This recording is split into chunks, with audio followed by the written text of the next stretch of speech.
and welcome to the show. Once again, we have a fabulous lineup of guests to energize and inspire you. It's time to wake up your wow with your host, international award-winning speaker, Cath Vincent. On the show tonight, numerologist Peter Vaughan reveals the science behind profiling your personality and predicting your future.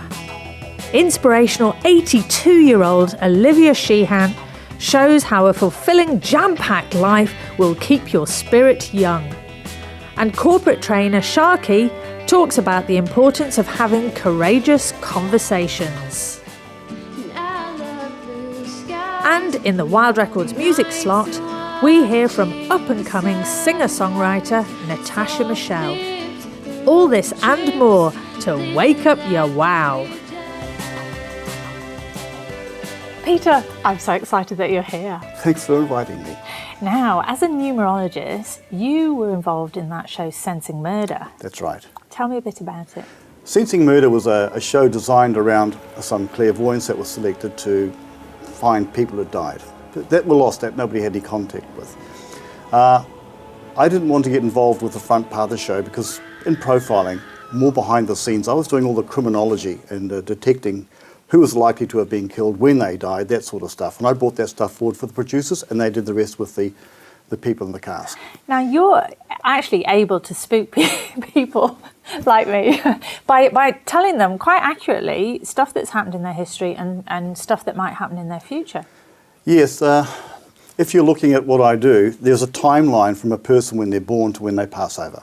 That's it. And because I can graph it out and calculate, I can literally move the timeline up and down anywhere and see what's happened, which I then talk to the person about what has taken place at certain times. And once I've got that confirmed, I then say, this is what will happen, and therefore we can now control it better than just haphazardly. Literally, you improve the quality of your existence. Give me an example of something that you've been able to accurately predict. I had an incident where I was with 26 other guests at an American Thanksgiving. And one of the guests there was Eric Hertz. He used to be the CEO of 2 Degrees Mobile, and his wife, Kathy, she's a lovely lady. Eric wasn't overly interested in this stuff, but I tried to reason with him that there was a major event coming up in his company in 4 months' time. This was between March and April of the following year, 2013.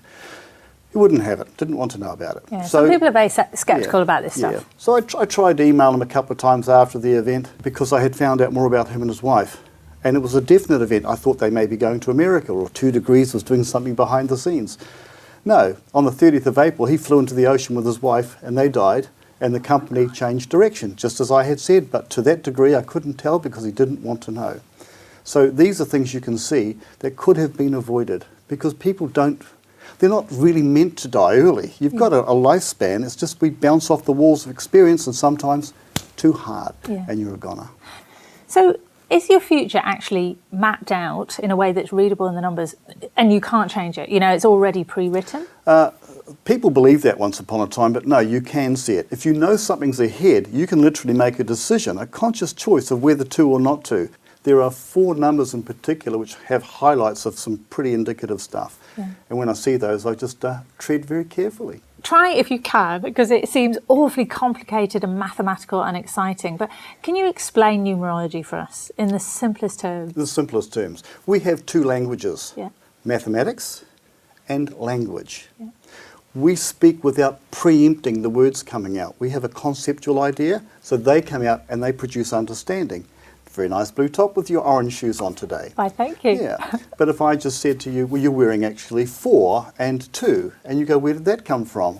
Well, black numerically adds up to a 2 number, and it associates with death. And unfortunately, the name death, word death, actually sums to the number 2. So I've got correlation between numbers and words. Numerology is just another language, but it's not about numbers. It's about what it represents.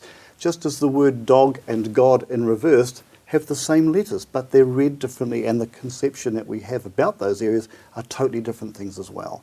So numerology is another language, except it explains the other language even more so. It's an unrevealed thing. And do you find now, wherever you go, people are pestering you, going, do my numbers? Like everyone in the audience, you go, oh, can I have a go? The doctor goes and he says at a gathering, yes, I'm a doctor. Oh, doc, I've got an ailment, yeah. Normally it's just a person's first name. So when you meet somebody, Cath, for example, I'm going 3128 in my head. And when I do that, all I'm doing is saying, oh, this is what you are. So Cath is a 4 name and a 3128, 4, 5. No, it's a 5 name. So you're chatty, you're colourful, you're bright. You think? Yeah. Just a tad. You kind of knew that though, didn't you? But then it all comes down, even with the letter C at the beginning of your name. The letter C represents the moon, and it shines light and sees ahead. So anyone having the letter C up the front of their name has a sort of preemption about what's going to happen. It's just they can see that day ahead before it starts. How fascinating. It is, it's great. This would be pretty useful if you were naming your children. More than you realise, because I studied cot death and I've come across that. I've studied suicide and spoke with the doctors at the University of Otago and spoke with professors down there, and they can't believe how I've come up with the answers I've had that they've never been able to find before. But this is not yet now media. It's not mainstream media, I should say. That's something which is coming. Yeah. But I have literally cracked it because the empirical data shows it to be scientifically proven. So you can avoid suicide, you can avoid cot death. And I've helped people in both of those areas over my 35 years to date of doing this work. Wow, and as you say, over 200,000 case studies. I haven't counted beyond that. The computers are able to amass data. It's huge. Oh, wow, So that's amazing. Companies too. So companies, people, countries, cities all have the same value.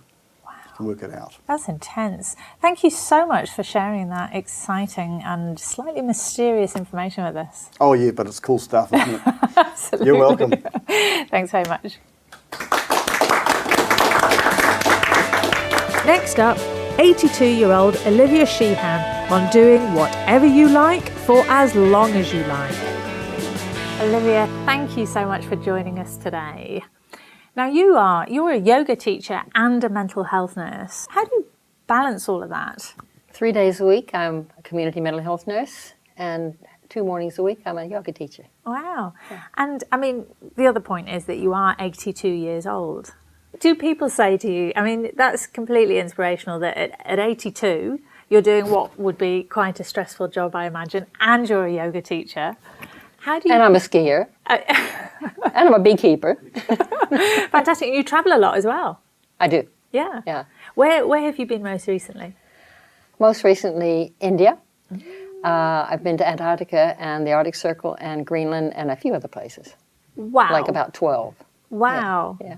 Well, that sounds like a pretty inspirational kind of life to me.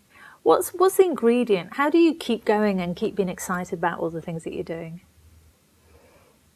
I love life. Mark Twain said, age is just a case of mind over matter. If you don't mind, it doesn't matter. And I love that philosophy. And what gets you up in the morning? Like when you wake up in the morning, do you generally feel great or... Yeah? Yeah. Because It's another day. A lot of people don't, you know. And so tell me a bit about being a mental health nurse. I love working with people. I love being able to guide people into improving their lives. And that's what it's all about. Yeah. Yeah. I see people in their homes, not in hospital. Right. We follow them out of hospital. Sometimes we follow them back into hospital. Yeah. But the purpose of my job is to help them live the best life they can with whatever their disability is. Yeah. And that involves an awful lot of things, like, you know, perhaps helping them find accommodation. If they're isolated, helping them get together with other people. Yeah. And what kinds of issues are people typically facing? Isolation, loneliness, fear, discrimination. Yeah, these are all the sort of things that we try to help them with. Yeah. Yeah. What kind of things inspire you, for example? Watching the changes in these people, how they improve and how their lives change. Yeah. That's the important thing. And you know, when you see somebody's life changing, what are the simple steps that they're able to take on the road back to becoming positive again? Managing diet, managing to get out of the house on their own, managing shopping, and then managing to meet other people, you know, and get a life back. Yeah. Yeah. And then And we can help them through each one of those steps. Brilliant. And then for your own life, which is full of travel and yoga and working and all sorts of exciting things, what are you working on next? Where's your next goal?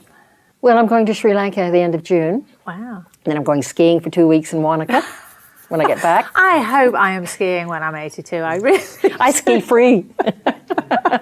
They don't charge us at my age. But then there's not a big crowd. That's brilliant. That's brilliant. So what else are you going to do? Are you flying to the moon? Are you going to be parachuting? What else? No, I've never tried parachuting, but I used to have a plane in America. And I've done a lot of flying when I've been in New Zealand. Is there anything you haven't done? Oh, yeah. But I'm not going to tell you. Are you ever going to retire? That's a strange question that everybody asks me. When are you thinking about retiring? And I say, yeah, why?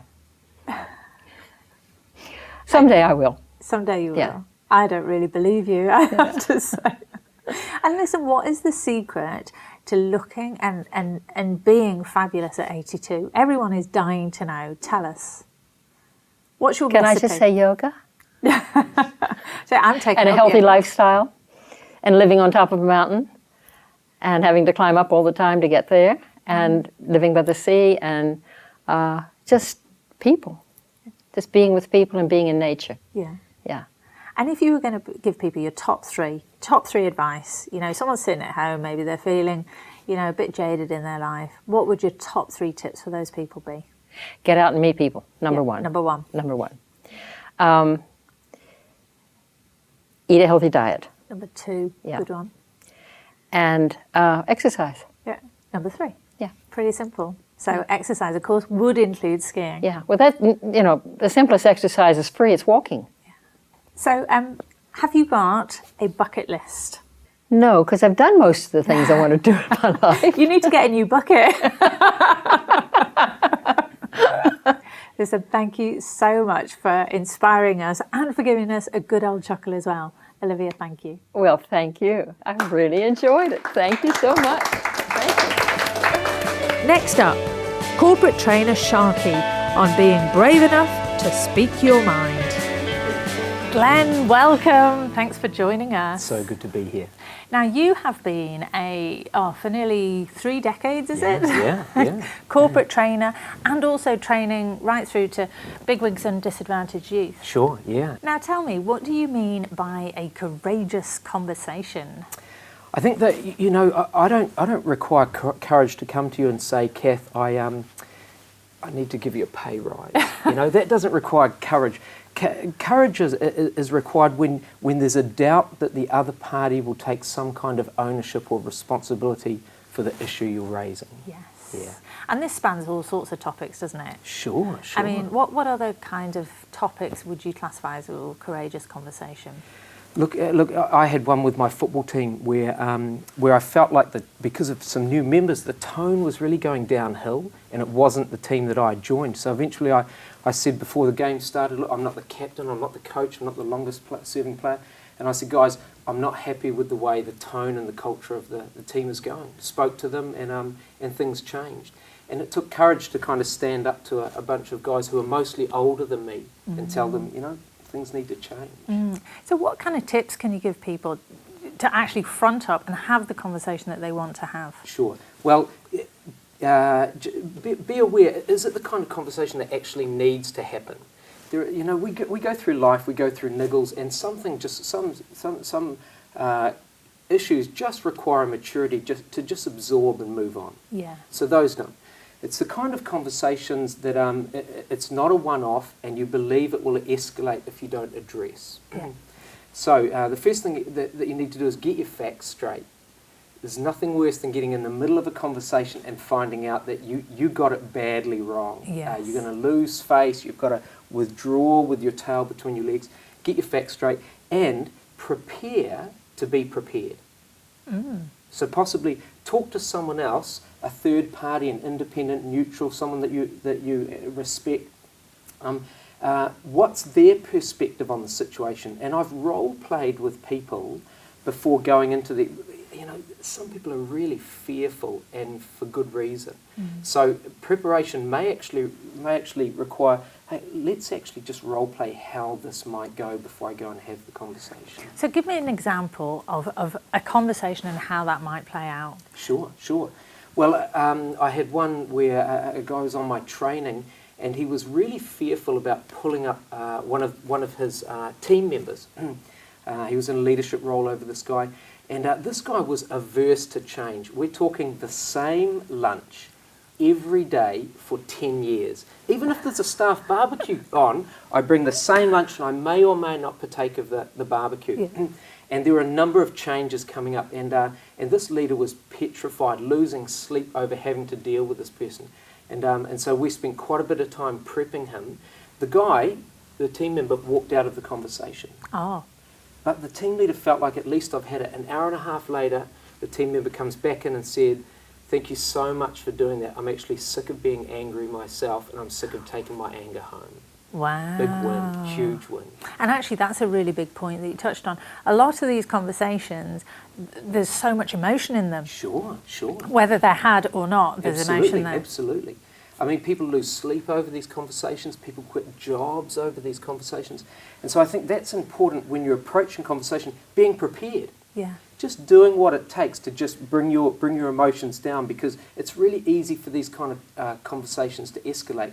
And I don't want to be out of control, so I need to stay in control. Yeah. So the way that I approach the conversation and the tone that I approach it is really important. Yeah. Now, when you're having a conversation, you're only 50% of it. Absolutely. How do you make sure, even if you're prepared and you're calm, how do you stop it getting out of control on the other person's side? Sure. Well, for a start, I have a model that I call the on-track model, and I know that if I can keep things on track, myself and the other party that I'm having the courageous conversation with are more likely to reach a resolution that's a win-win for both of us.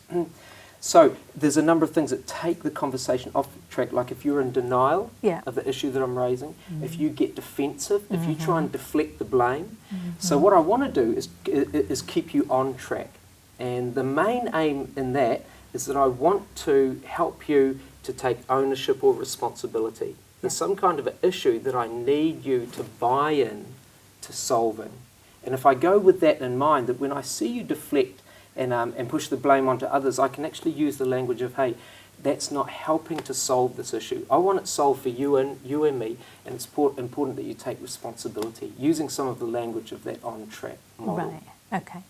And sometimes conversations are even harder to have if you perceive that person, you know, if it's a boss or somebody who kind of has some rank on you. How would you suggest tackling those kind of conversations? So again, it's the issue of preparation ahead of time. I was dealing with a woman a little while ago who was about to quit her job over this issue that was happening with her management, and we spent a bit of time preparing, and we realised that some of the language that she was going to use and the tone in which she was going to approach it was not going to bode well for her.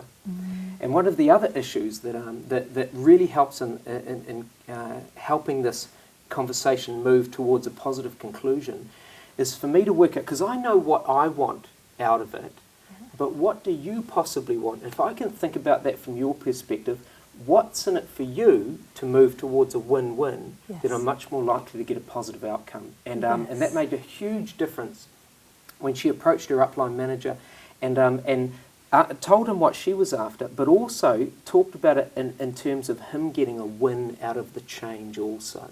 Yeah. And actually, does this relate also to personal relationships, or is this really at work? There are some additional dynamics in terms of intimate relationships, partners, husband and wife. Yeah, just wondering. Yeah, sure. I know. No, a courageous conversation in marriage is just the bloke saying to the woman, "Yes, dear." That seems to work. Did you hear that, honey? But these are especially conversations. In intimate relationships, there's a level of commitment that comes into play as well. But in workplace relationships, in sports teams, in conversations that I need to have with a neighbour, that element of long-term commitment doesn't come into play. And why is that different? How does that affect the outcome? You know, there's some very interesting research by probably the Western world's foremost marriage researcher called Dr. John Gottman, and he points to the most successful relationships boiling down to the husband's ability to accept influence from the wife.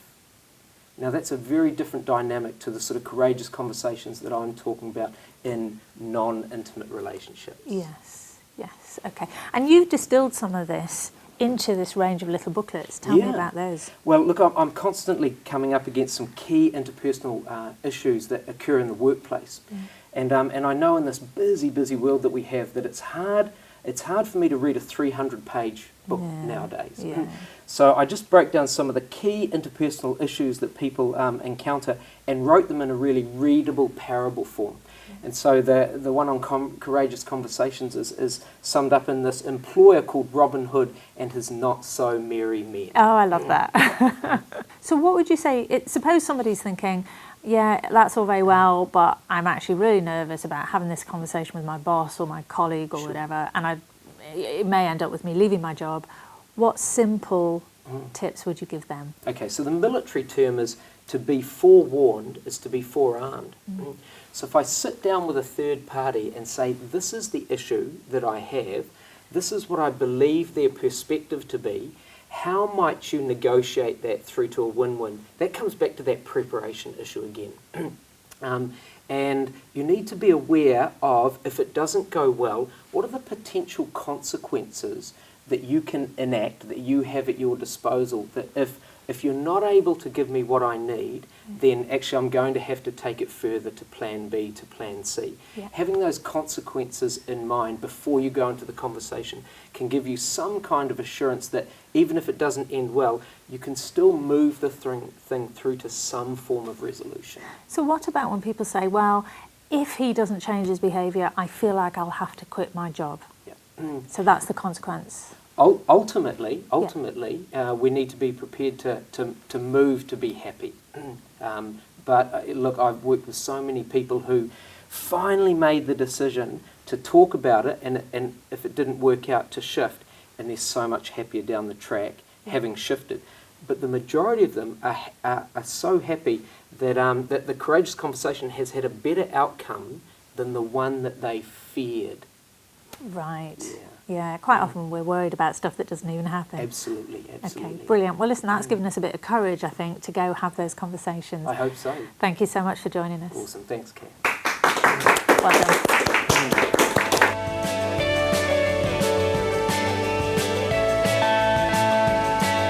Jesse Wilde, welcome back once again. Great to be here again. Now, who's recording in the studio right now? We have Natasha Michelle, and she's from Pukekawa, which is about an hour south of Auckland.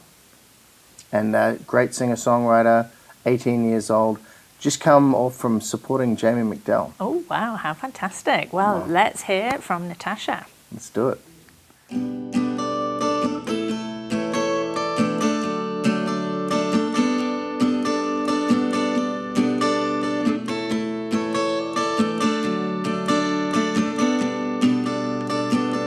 Baby, what would you think of a little white wedding on the beach?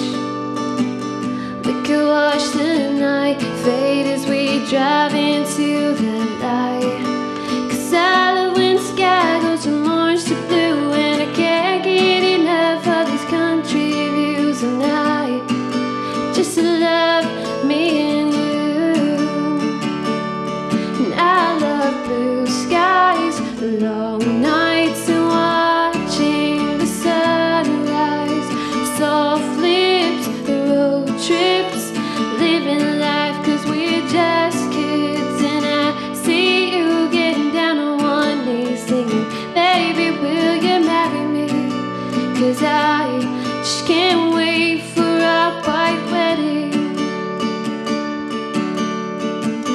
Baby, let's just go. I don't really care if we don't know what the future holds, but I sure hope it holds us both. 'Cause I love when the day turns to night so I can see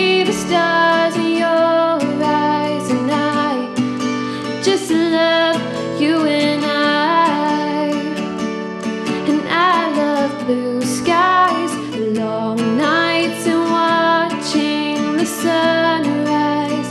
Soft lips, road trips, living life 'cause we're just kids. And I see you getting down on one knee singing, baby, will you marry me? 'Cause I just can't wait for our white wedding. And I love moonlight, low tide, and watching the world pass us by. Bare feet, a cold drink, escape from reality.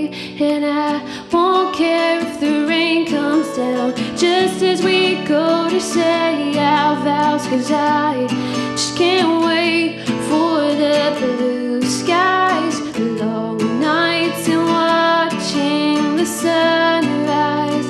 Soft lips, road trips, living life 'cause we're just kids. And I see you getting down on one knee singing, baby, will you marry me? 'Cause I just can't wait for our white wedding. 'Cause I just can't wait for our white wedding.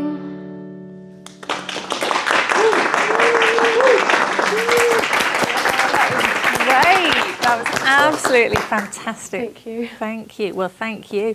And hey, we've just been hearing from Jessie that you were supporting Jamie McDowell in Hamilton, is that right? Yeah, a few weeks ago I did that, and it was really cool. Now, that was a great experience, right? Because Jamie McDowell is a huge influence on your music. Yeah, she was the reason why I wanted to sing and play guitar, and yeah. Wow. That's great. That must have been amazing. Yeah, it was so cool. And how was it when you actually walked out on stage? I can't imagine what that was like. Well, it was funny because in sound check I walked out and the microphone was like way up above my head. It's because she's really tall, but yeah, otherwise the feeling was just really awesome. The crowd was so supportive and they liked my stuff, so. And Jamie McDowell actually signed your guitar. Yes, she did. It says, lots of love, keep writing and singing, Jamie McDowell. Oh, beautiful. That's awesome. Yeah. Thank you so much for coming on the Thank you show. for having me. Thank you. My thanks to all my special guests, to Peter, to Olivia, to Glen, to Natasha, and our very own Jessie Wilde. And until next week, don't wait to wake up your wow.